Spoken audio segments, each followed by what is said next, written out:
ጥያቄ የማቀርብልዎ እኔ በብሔሬ አይደለም። ይህን ጥያቄ ሳቀርብልዎ እርስዎም የሚወክሉትን ብሔር በመጥላት አይደለም።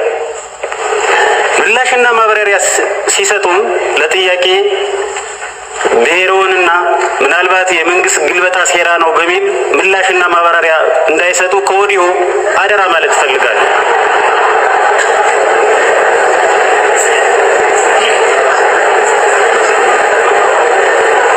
አመሰግናለሁ። ወደ ጥያቄ አመራለሁ።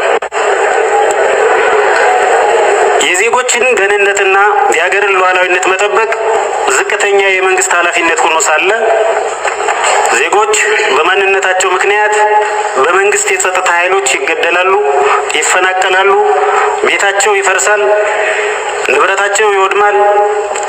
የሀገር ሉዓላዊነትን በሚዳፈር መልኩ የጎረቤት ሀገራት ሰራዊቶች በኢትዮጵያ ሰሜን ምዕራብና ደቡብ ምዕራብ ወሰኖች በርካታ ኪሎ ሜትሮችን ዘልቀው በመግባት ወረራ ፈጽመዋል።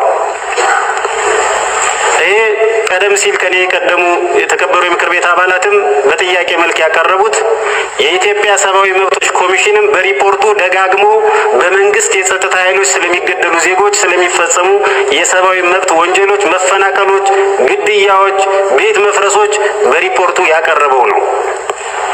አሁን ላይ ባለው ተጨባጭ ሁኔታ የዜጎች ደህንነትና የሀገር ሉዓላዊነት ዋነኛ ስጋት ምንጭ ሆኖ የምናየው እርስዎ የሚመሩት መንግስትን ነው።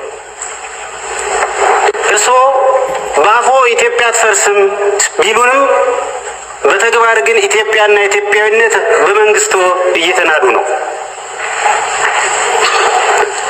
የበርካታ ሀገራት መሪዎች መሰል ኃላፊነትን በወጉ ያለመወጣት ጉድለት ሲያሳዩ ህዝብን ይቅርታ ጠይቀው ስልጣናቸውን ሲለቁ ይታያል። በሀገራችንም የቀድሞ ጠቅላይ ሚኒስትር ክቡር ኃይለማርያም ደሳለኝ ተመሳሳይ ህዝባዊ ተጠይቅ ሲቀርብባቸው ስልጣን መልቀቃቸውን እናስታውሳለን። እርስዎም ወደ ስልጣን የመጡት በዚህው ተጠይቅ ምክንያት ነው። እርስዎስ ስልጣንዎን በመልቀቅ የመፍትሄው አካል ለመሆን አላሰቡም ወይ?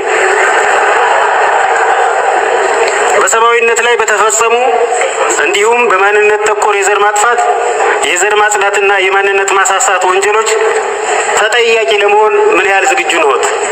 አመሰግናለሁ።